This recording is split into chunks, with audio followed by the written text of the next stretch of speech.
ஆன்மீக நண்பர்களுக்கு இனிய வணக்கம். இது பத்திரகாளி அம்மன் ஆன்மீக பயிற்சி மையம். இப்போ இந்த காளி தேவி நீங்கள் பார்ப்பீங்க. ஸோ இப்போ நான் உங்களுக்கு என்ன காட்ட போகிறேன் அப்படின்னா,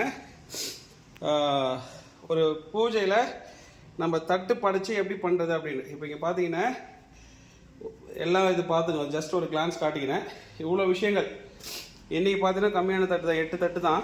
8 தட்டுன்றது 8 படையல், 8 வேலைகள். சரி, அது என்னென்ன அப்படின்றது மட்டும் நான் ஜஸ்ட் ஒரு கிளான்ஸாக சொல்கிறேன். இந்த படையல் பார்த்தீங்கன்னா கணவன் மனைவி மனசாபத்தில் வீட்டை விட்டு போனவங்க, குழந்தைங்க வந்து கோச்சின்னு போகிறவங்க, அப்பா அம்மா வந்து மனசாபம் ஏற்படுத்தி எங்கன்னா கிளம்பி போனவங்க, ஏன் இதை கணவன் மனைவி மனசாபத்தில் பிரிஞ்சு போனவங்களை கூட வர வைக்கிறதுக்கான யந்திரம். இதுக்கான படையல் பாருங்கள். எல்லாத்துக்குமே பார்த்தீங்கன்னா சுத்தமான தட்டுனால க்ளீனாக க்ளீன் பண்ணணும், தினமும் கழுவணும். அதுக்கப்புறம் இந்த படையல் பார்த்தீங்கன்னா தலைவாழை இலை தான் போடணும். பார்த்தீங்கன்னா தெரியும் உங்களுக்கு, எல்லாத்துக்குமே தலைவாழை இலை தான் இருக்கும். தலைவாழை இலையில் பார்த்தா தெரியும், தலைவாழை இலையில் வெத்தலைப்பாக்கு, வாழைப்பழம், பொரி, அவல், உடச்ச கடலை, அச்சு வெல்லம் கண்டிப்பாக வைக்கணும், வேர்க்கடலை வச்சுருக்க பாருங்கள். அப்புறம் வந்து மூக்கடலை. அதுக்கப்புறம் பார்த்தா ஒரு நெய்வேத்தியம், இன்றைக்கி புளியோதரை வச்சுருக்கிறேன். அப்புறம் வந்து பால் வைக்கணும் கம்பல்சரி. இது வந்து பன்னீர், இது இளநீர் கண்டிப்பாக வைக்கணும், தேங்காய் உடச்சி வைக்கணும்ப்பா. அப்புறமா பார்த்தீங்கன்னா எந்த வேலை செய்யணுமோ அதுக்கேற்ற பூ வைக்கணும். இது வந்து பார்த்தீங்கன்னா காணாமல் போனவங்க, அதை மனசாபத்தில் போனவங்கள வர வைக்கிறதுக்கு இல்லையா, அதனால் இது மல்லிப்பூ கண்டிப்பாக வைக்கணும். ஸோ இது பார்த்தீங்கன்னா கணவன் மனைவி மோகன வசியம். அவங்களுக்குள்ள உடல் உறவில் வந்து மனசாபம் இருக்குது, ஏதோ இருக்கிறாங்க, ஆனால் அந்த இன்பத்தில் வந்து இல்லை அப்படின்றவங்களுக்கான இது வந்து பார்த்தீங்கன்னா புஜபத்திரி, அதில் வந்து எழுதி தாயத்தை காட்டுறது. இது 2 கட்டியிருக்கும் பார்த்தீங்களா, இது 2மே பார்த்தீங்கன்னா வெள்ளரிக்கை செடியில் அது வந்து கட்டணும். இது 2 சூட்சமும். ஒன்று வந்து ஒரு தாயத்தில் கட்டிக்கணும், வெள்ளி தாயத்தில். ஒன்று வந்து ஒரு பாகியில் வச்சுக்கிறது. சரி, இது வந்து பார்த்தீங்கன்னா இதுக்கு பாருங்கள், கடன் தொல்லை தீர, கடன் நம்மளுக்கு அதிகமாக இருக்குது, அதை தீர்றதுக்கான யந்திரங்கள். இது கிட்டத்தட்ட சுமாராக ஒரு 50 யந்திரம் இருக்குன்னு வைங்களேன். அவ்வளோக்கும் நம்ம பூஜை பண்ணுறதுக்கு வச்சுருக்கிறோம். சரி, இப்போ இங்கே வரும். இது வந்து பார்த்தீங்கன்னா என்னென்ன, குடி போதை, கஞ்சா குடிக்கிறது, பெண்ணாசை, அந்த மாதிரியான இருக்கிறவங்களுக்கெல்லாம் அதுக்கும் பார்த்தீங்கன்னா மல்லிப்பூ வைக்கணும், நெய்வேத்தியம். சரிங்களா?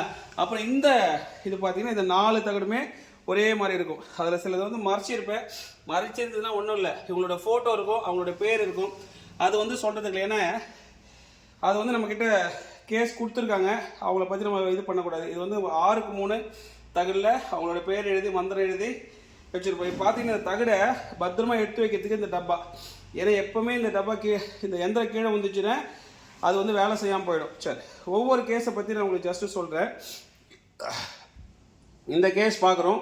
இந்த ஃபஸ்ட்டு தட்டு இருக்கு இல்லையா, இந்த கேஸில் என்ன விஷயம்னா, அந்த பொண்ணு வந்து இந்த பையனை வந்து காதலிச்சு ஏமாற்றிட்டு இவங்ககிட்ட எல்லா பணத்தையும் பிடுங்கிட்டு இன்னொருத்தனை காதலிச்சு அவனையும் வந்து ஏமாற்றுறது பார்க்குறா. அதனால் அவங்க 2 பேரும் இப்போ இன்னொரு பையனுங்கிறது பிரித்து விடுறதுக்காக சொல்லியிருக்காங்க. சரியா?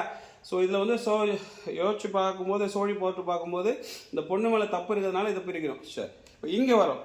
இந்த கேஸ் வந்து என்ன அப்படின்னு பார்த்தீங்கன்னா, இதில் என்ன இருக்கு, இந்த பொண்ணுடைய கணவர் இன்னொரு பெண்ணு கூட தவறான உறவுலாம் இருக்காங்க. ஸோ அதனால் வந்து இந்த தவறான உறவு இருக்கவங்க கூட இந்த கணவர் வந்து பிரித்து விடுதோம். இதுக்கு கேஸ் கொடுக்கறது வந்து யாருன்னா, இந்த பொண்ணுடைய அந்த கணவர் நோத்து கூட இருக்காங்கல்ல, அந்த அம்மா வந்து கேஸ் கொடுக்குது. சரி, இந்த கேஸ் வந்து பார்த்தீங்கன்னா கொஞ்சம் வித்தியாசமானது. என்ன வித்தியாசமானது அப்படின்னா, இவங்களுக்கு திருமணம் ஆயிடுச்சு, அந்த அம்மாவுக்கு வந்து முதல் கணவர் டைவர்ஸ் ஆகிட்டாங்க, ஆனால் அவங்களுக்கு ஒரு பெண் குழந்தை இருக்குது.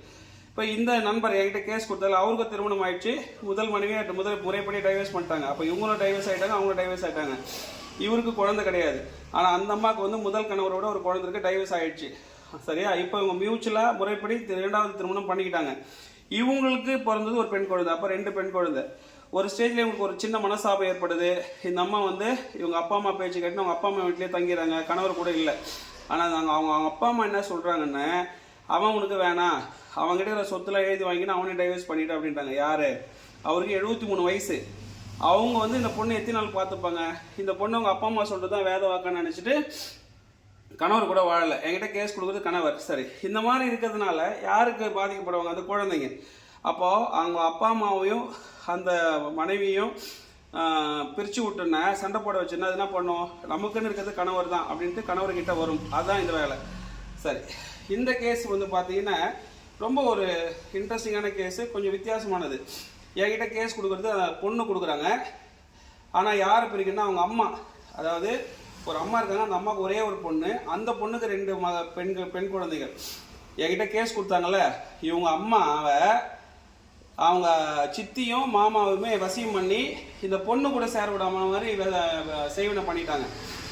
ஏன் அப்படின்னா, இந்த பொண்ணுடைய அம்மா கிட்ட 25 சவர நகை இருக்கு. கேவலம் அந்த 25 சவர நகைக்காக கூட பிறந்த தங்கச்சியும் தம்பியுமே என்ன பண்றாங்க, அந்த அக்காவை வசியம் பண்ணி தனக்கு பிறந்த ஒரே ஒரு பொண்ணை பார்த்துக்காம யார் கூட இருக்காங்கன்னா தங்கச்சி கூடயும் தம்பி கூடயும் இருக்கிறாங்க.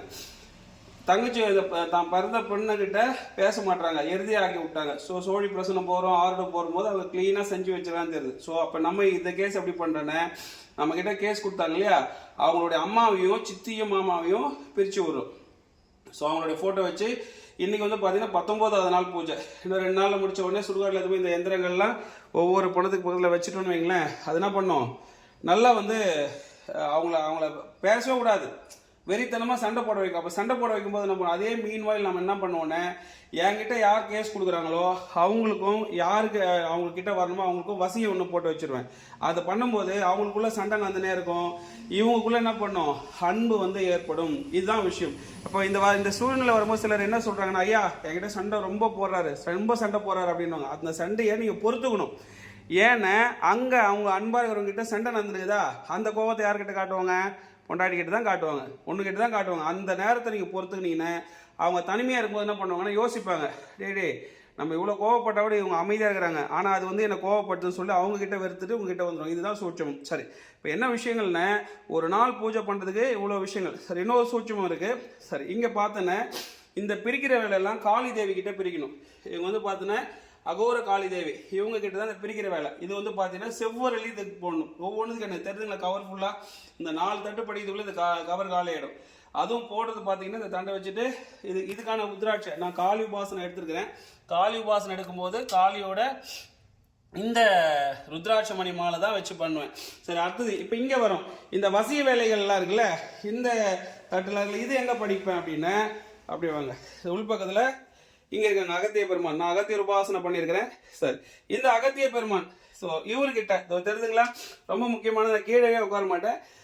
அதாவது என்னன்னா, சணல் பை அல்லது தர்பப்புல் போட்டு இங்கே வச்சுட்டு இங்கே உட்காரணும். இது ஒவ்வொரு ஓரை பார்த்து பண்ணணும். சரி, இப்போ என்ன ஓரை நடக்குதுன்னா, சூரிய ஓரை, சனி ஓரை. இப்போ சனி ஓரை நடந்துட்டு இருக்கு. சனி ஓரையில் பிரிக்கிற வேலைகள் வந்து கரெக்டாக இருக்கும்.